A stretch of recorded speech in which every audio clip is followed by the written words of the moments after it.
প্রথম নৌকা বাইচ প্রতিযোগিতা। বিলুপ্ত প্রায় প্রাচীন এই ঐতিহ্যকে ধরে রাখতে এর আয়োজন করে খুলনা নগর সামাজিক ও সাংস্কৃতিক কেন্দ্র। খুলনা সহকর্মী মিজানুর রহমান মিল্টনের রিপোর্ট, জানাচ্ছেন নাসিরুদ্দিন মিল্টন। বাঙালি সংস্কৃতি শত বছরের ঐতিহ্যবাহী নৌকাবাইচ দেখতে রূপসাপাড়ে মানুষের ঢল। গ্রাম বাংলার প্রাণের খেলা নৌকাবাইচ দেখতে এসে উচ্ছ্বাসিত দর্শনার্থীরা। খুবই সুন্দর লাগছে, আরো দেখতে চাই।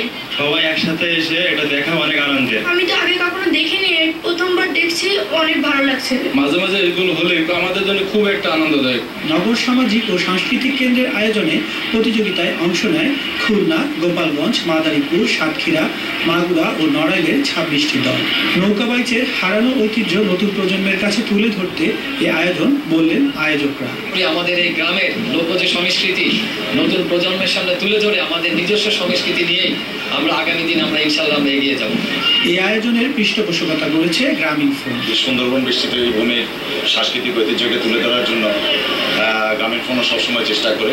প্রতিযোগিতা শেষে বিজয়ীদের হাতে পুরস্কার তুলে দেন জেলা প্রশাসক। পরে রূপসা সেতু এলাকায় আয়োজন করা হয় মনোজ্ঞ সাংস্কৃতিক অনুষ্ঠানে। Nasiruddin Liton, Asian television.